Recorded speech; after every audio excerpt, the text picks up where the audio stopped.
जय श्री कृष्णा। प्रचलित व्रत कथा चैनल में आपका स्वागत है। आज हम आपको शनिवार की कथा सुनाएंगे। एक भूदेव थे। उन्हें सपने में शनि महाराज के दर्शन हुए। शनिदेव ने उन्हें बताया कि मैं तुम्हारी और राजा की जिंदगी में आ रहा हूँ। तुम दोनों का आयुष 2.5 साल 2.5 महीने 2.5 पल और 2.5 घड़ी का ही रहेगा।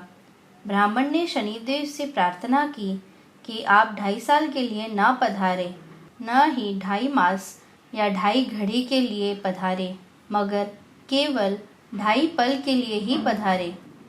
2.5 पल से ज़्यादा मैं सहन नहीं कर पाऊंगा। शनिदेव ने उसे चेतावनी दी कि सोच समझकर काम करे और सावधानी पूर्वक आना जाना करे।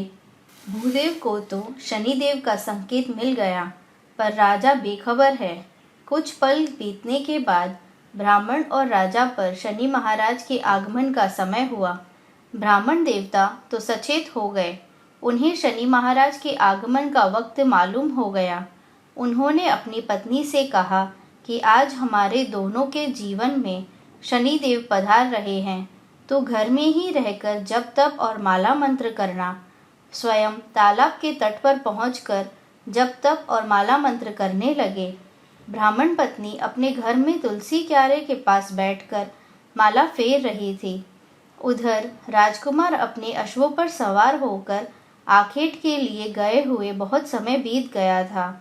ब्राह्मण को भी 2.5 पल बीते या नहीं बीते, इस बात का कोई ख्याल नहीं रहा। वह तालाब के तट पर से घर के लिए रवाना हो गया। रास्ते में उसे मालिन मिली। उसने ब्राह्मण को 2 कलिंगर दिए। ब्राह्मण ने कलिंगर ले लिए और अपने गमछे के पल्ले में बांधकर कंधे पर लटका दिए। उस दिन शनिवार था। उधर राजकुमार आकेट खेलने गए थे, सो वे अब तक राजमहल नहीं लौटे। राजा जी और रानी जी चिंता में पड़ गए। चारों ओर राजकुमारों की तलाश होने लगी। इतने में एक चमत्कार हुआ। ब्राह्मण के गमछे में बंधे कलिंगर राजकुमारों के शीश बन गए। गमछे से खून रीस कर धरती पर टपकने लगा। सिपाहियों ने ब्राह्मण से पूछा कि गमछे में क्या बंधा हुआ है। खून देखकर सिपाहियों को भी शक हुआ। अंगोछा खोला। गमछे में तो 2 कलिंगर के बदले राजकुमारों के शीर नजर आए। सिपाही ब्राह्मण को राजकुमार का खूनी मानकर उसे पकड़कर राज दरबार में ले गए और राजा जी के सामने अपराधी के रूप में हाजिर किया।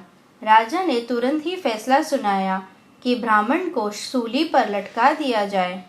सूली पर लटकाने से पहले उससे पूछा कि तेरी कोई इच्छा है।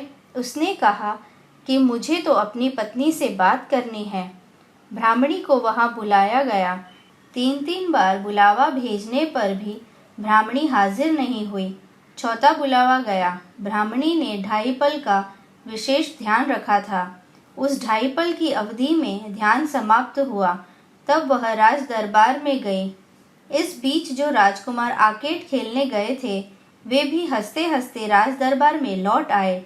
राजा जी और दरबारी सभी अचरज में पड़ गए। राजा जी सोचने लगे कि आज मुझे ब्रह्म हत्या का पाप लग जाता। वे सिंहासन से उठकर ब्राह्मण के चरणों में गिर पड़े। कहने लगे, मुझे क्षमा करे।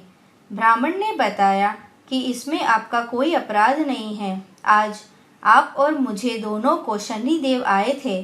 मैंने घड़ी पल का ध्यान रखा नहीं, सो कलिंगर शीर में बदल गए। मेरी पत्नी ने घड़ी पल का ध्यान रखा था, सो शनिदेव की पनौती समाप्त हो गई। राजकुमार आ गए, शीर से पुनः कलिंगर बन गए।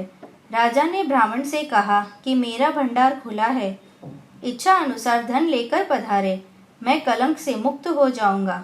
ब्राह्मण भंडार से इतना सारा धन लेकर गया कि उसके पोते और पड़पोते खाए तो भी संपत्ति समाप्त न हो। शनिवार का व्रत रखने पर शनिवार के दिन कलिंगर न खाए। शनिदेव की कथा सुनकर दान देवे। बोलिए शनिदेव महाराज की जय। यदि आपको हमारी कथाएं पसंद आ रही है तो हमारे चैनल को लाइक करें, शेयर करें, सब्सक्राइब करें और बेल आइकन को दबाना ना भूलें। धन्यवाद। जय श्री कृष्णा।